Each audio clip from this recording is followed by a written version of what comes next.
네, 북한이 9.19 남북 군사합의를 사실상 합의파기를 선언했습니다. 남북 간 긴장 고조가 불가피할 거란 전망이 나오고 있는데 좀 더 자세한 이야기 오늘은 김용현 동국대 북한학과 교수를 연결해 보겠습니다. 네, 교수님 안녕하십니까? 네, 안녕하십니까? 네, 저희가 교수님이 지금 해외에 계셔서 화상 중계 연결을 통해서 교수님 말씀을 한번 들어보겠습니다. 일단 오늘 같은 경우 국정원이 북한의 정찰 위성 발사가 성공적이었고 위성이 궤도에 진입한 것으로 파악하고 있다라고 이제 분석을 하고 있거든요. 기술적으로 좀 발전한 네. 것으로 볼 수 있을까요? 그렇습니다. 이제 기술적인 발전이 상당히 이루어진 것으로 봐야 되겠습니다. 우선은 이제 북한이 천리마 1형, 그러니까 발사체가 이번에 제대로 탄착 지점까지 형성을 해서 제대로 발사가 이루어졌고, 그다음에 만리경 1호가 이제 북한의 이번 군사 정찰 위성인데요. 그 정찰 위성이 제대로 지금 궤도 진입을 한 걸로 파악이 되고 있습니다. 그렇게 보면 지금까지의 과정 자체는 제대로 북한이 요구하는 그 성능을 이번 군사 정찰 위성이 만들어냈다. 뭐 이런 점에서는 북한의 성공적인 발사다. 일단 그렇게 볼 수 있겠습니다. 네, 발사 자체는 성공적으로 좀 볼 수 있다. 하지만 관건은 이제 네네. 위성의 정상 작동 여부 아니겠습니까? 군 당국 설명을 그렇습니다. 들어보니까 이번 주말쯤에 이제 이 위성의 정상 작동 여부를 분석할 수 있을 것으로 판단하고 있는데 정상 작동이라는 건 네네. 어떻게 판단하는 걸까요? 그러니까 이제 앞으로 이제 3, 4일 지나봐야 된다는 건데요. 네. 궤도를 지금 위성이 돌고 있지 않습니까? 지금 이제 화면으로 나오고 있는데요. 그런데 이제 궤도를 돌면서 북한이 특정 지역을 아마 사진 촬영을 한달지 여러 정보 자산들을 만들어낼 겁니다. 이것이 이제 평양 관제센터에 도달을 해야 되는 거거든요. 그래서 그 도달까지 제대로 원활하게 작동이 이루어진다면 정상 작동이 이루어진 것이다 이렇게 볼 수 있습니다. 그래서 앞으로 며칠 동안 상황을 좀 지켜봐야 북한의 이번 인공위성 발사가 성공했는지를 확인할 수 있습니다. 다만 이제 북한이 사진 촬영한 그 영상 자료랄지 이런 것들을 네. 외부에 노출시키지 않을 수도 있습니다. 그렇게 되면 이제 그 정상 작동이 제대로 되고 있는지를 외부에서 확인하기는 좀 어렵다 이렇게 볼 수도 있겠습니다. 노출시키지 않는다고 하면 어떤 의도가 있는 걸까요? 뭐 그것은 이제 북한 나름대로 자신들이 이번에 그 정찰 위성을 네. 쐈는데 그 정찰 위성의 성능이 본인들이 생각하는 수준 이하로 성능이 나왔을 경우에는 외부에 노출하지 않을 가능성이 높다고 봐지고요. 네. 그 성능 이상으로 나온다면 이제 노출시킬 가능성이 있는데, 그러나 이제 북한이 그것을 노출시킨다는 것은 자신들의 이 정찰 위성의 수준을 지금 만천하에 드러내는 꼴이 되기 때문에 네. 그것을 노출시키지 않을 가능성도 배제할 수는 없다고 봅니다. 아, 그렇군요. 자, 북한이 쏘아 올린 군사 정찰 위성에 주목하는 이유이기도 한데, 자, 북한이 이 위성을 네. 어떻게 활용할 것인가? 바꿔 말해 우리에겐 또 어떤 안보 위협이 될까요? 우선은 이제 이번 북한의 정찰 위성 발사의 성공이 제대로 이루어졌다면 한 두 가지 점을 우리가 주목을 해야 됩니다. 하나는 네. 그동안 북한이 이제 핵에 주목을 해왔고 핵을 제대로 개발하는 데 집중을 해왔다 이렇게 봐야 되고, 단거리, 중거리, 장거리 미사일을 이제 발사하는 데 집중을 해왔다 이렇게 봐야 됩니다. 네. 그렇다면 이제 그것은 북한이 펀치를 날릴 수 있는 주먹을 만들어냈다 이렇게 볼 수 있는데, 이번 인공위성 발사가 정찰위성 발사가 성공이라면 그것은 이제 핵 개발에 실질적인 눈을 갖게 됐다 이렇게 볼 수 있습니다. 다시 말씀드리면 그 핵과 미사일이 제대로 타격할 수 있는 지점이랄지 또는 상대방의 어떤 군사적인 시설 이런 것들을 정확하게 골라내서 거기에 이제 정확하게 북한이 그 미사일이나 이걸 쏠 수 있다는 거거든요. 그래서 이번에 정찰위성 발사는 이번 모든 북한의 전략 자산의 눈의 역할을 하는 그런 그 중요한 또 진전이다 이렇게 볼 수밖에 없습니다. 그 과정에서 우리가 주목해야 되는 것은 또 하나는 이제 지금 이제 동북아시아에 미국의 주요 군사 시설들이 밀집해 있는 곳들이 있습니다. 오키나와도 있고 괌도 있고 또 일본의 주요 군사 시설, 또 우리 한국의 주요 군사 시설들이 북한에 의해서 노출된다는 것이죠. 네. 그러니까 북한이 만약에 이제 이번에 군사 정찰성을 이번에 끝내지 않고 앞으로 지금 계속 쏘겠다는 건데 몇 차례 또 성공을 해서 조밀한 그런 그 군사 정찰 위성을 갖게 된다면 다양한 차원에서 동북아시아 또 미국의 주요 시설, 한국의 시설들을 북한이 촘촘히 볼 수 있는 그런 눈을 갖게 된다. 이 부분도 상당히 어, 우려스러운 대목이라고 봐야 되겠습니다. 네, 그렇군요. 자, 또 한 가지 북한이 어젯밤에 동해상으로 탄도미사일을 발사하기도 했습니다. 우리 측의 이제 네네. 9.19 군사합의 일부 효력 정지에 대한 반발일 거라는 게 이제 대체적인 분석인데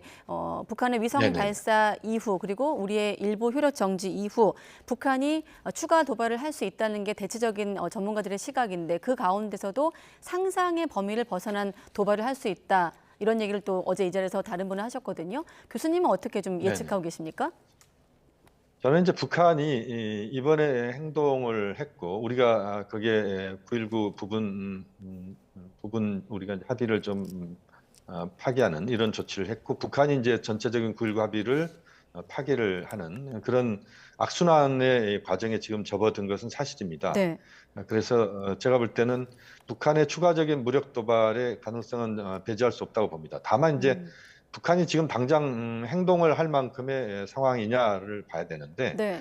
북한이 이번 인공위성 정찰위성 발사 성공에 우선 거기에 그 중요한 목표를 달성했기 때문에 당장의 도발보다는 좀 더 숨고르기를 할 가능성이 있다. 지금 음, 이제 미국의 모든 관심은 지금 우크라이나 전쟁, 그다음에 이스라엘 하마스 전쟁에 집중돼 있다 이렇게 봐야 되지 않겠습니까? 예. 그렇게 본 한반도에 대한 북한의 그 군사적인 도발이 미국의 관심을 끌 만큼의 도발 수위를 북한이 만들어낼 것이냐 여부인데 음, 그것이 그렇게 쉽지는 않다. 또 내부적으로도 또 중국의 입장도 그렇고 북한의 추가적 행동을 원치 않는다 이렇게 볼 수밖에 없습니다. 그렇게 보면 북한도 말로서는 아주 세게 저는 나갈 가능성이 높다고 봅니다. 그러니까 네. 말폭탄을 계속 던지는 예. 그러면서도 이제 저강도 도발 지금 어젯밤에 동해상에 탄도미사일 쐈지만 이제 실패했다고 우리 정부는 이야기를 했는데 네. 뭐 그런 정도에서 조금씩 음. 점진적으로 도발의 수위를 높여가는 뭐 이런 정도가 되지 않을까 하는 판단입니다. 말은 거칠게 성명을 통해 나올 수는 있지만 행동은 저강도 네. 수준의 도발이 될 것이다. 당장의 네네. 도발보다는 숨고르기를 할 것이라는 게 이제 김영윤 교수님의 생각이십니다. 자, 그리고 군사합의, 9.19 군사합의 공식 명칭이 이제 판문점 선언 이행을 위한 군사 분야 합의서인데 우리는 이제 일부 네네. 효력 정지, 북한도 사실상 파기를 밝혔거든요. 일단 지금 시점에선 네네. 양측 모두 파기란 말을 하고 있지 않은 거는 어떤 여지가 있는 겁니까? 이렇게 한번 질문드리면 어떻게 보십니까? 여지는 분명히 있죠. 우리 음. 정부가 지금 이제 효력 정지, 일부 효력 정지를 예. 이야기했습니다. 화면에 나옵니다만 지금 이제 그 MDL 군사 분계선 선상에서의 지금은 이제 민간 항공기를 제외한 모든 그 군사 항공기는 다 못 뜨게 돼 있거든요. 이걸 이제 우리가 이제 띄운다는 것이고 북한은 이제 9.19 합의 전체를 지금 거의 파기하는 정도의 그런 발언을 했습니다. 이것은 이제 남북한이 특히 우리 한국 입장에서 북한의 행동에 대해서 도발에 대해서 제재를 가할 수 있는 특별한 우리가 갖고 있는 지금 자산이 없습니다. 네. 북한과의 지금 경제 협력을 하고 있는 것도 아니고 뭐 남북 관계가 다 막혀 있는 상황에서 우리가 할 수 있는 최대한의 조치가 지금 9.19 군사 합의와 관련된 일부 효력 정지다 이렇게 봐야 되는데 네. 뭐 그렇게 본다면 지금 상황에서 9.19 합의를 어쩔 수 없이 우리 정부가 이제 내놓은 것이고 다만 이제 그 이번에 보면은 이제 효력 정지란 표현을 쓴 것은 앞으로 남북 관계의 어떤 변화의 가능성들도 염두에 둔. 북한도 이건 뭐 마찬가지로 봅니다. 파기란 말을 아예 쓰지는 않았기 때문에. 네. 다만 이제 지금 상황에서 남북 간에 뭔가 상황을 개선시킬 만큼의 어떤 소재나 또는 동력이 만들어질 수 있느냐의 여부인데 제가 볼 때 지금 당장 그 동력은 만들어질 가능성은 높지는 않다. 대단히 좀 그 어려운 것 아닌가 하는 그런 판단입니다. 다만 지금 상황에서는 더 상황이 나빠지지 않도록 관리하는 그런 관리 능력을 우리 정부나 또는 그 국제사회가 보여주는 것도 매우 중요하다고 보고 있습니다. 네. 자, 뭐 YTN 등을 통해서 오랜 시간 한반도 문제를 좀 진단해온 전문가로서 지금 9.19 합의가 지금 벼랑 끝에 내몰려 있는 상황이거든요. 뭐 누구의 책임을 떠나서 네네. 어떻게 좀 지켜보고 계십니까? 큰 틀에서?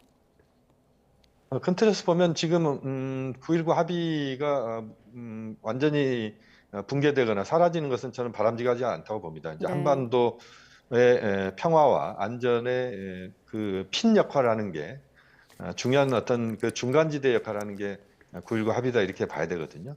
이 9.19 합의를 완전히 누가 먼저 파기하느냐에 따라서 파기하는 쪽이 굉장히 그 곤혹스러운 상황이 될 수도 있습니다. 그래서 지금 상황에서는 더 상황이 나빠지지 않도록 관리하는 관리 능력이 우선 중요한 것 같고 네. 9.19 합의의 지금 수준에서 더 나빠지지 않는 9.19 합의가 더 파기되지 않는 정도의 관리를 우리 정부도 하고 미국이나 일본, 중국, 러시아, 뭐 러시아는 지금 뭐 상황이 좀 어렵습니다만 최소한 미국, 일본, 중국은 그러한 입장들을 좀 공유하면서 한반도 상황을 관리해야 된다.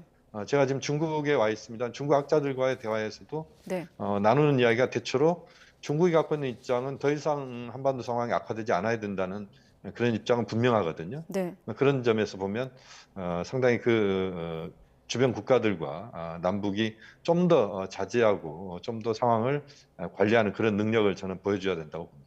네, 상황을 관리하는 능력이 필요하다는 얘기까지 들어봤습니다. 네, 김용현 동국대 북한학과 교수였습니다. 교수님, 오늘 말씀 고맙습니다. 네, 감사합니다.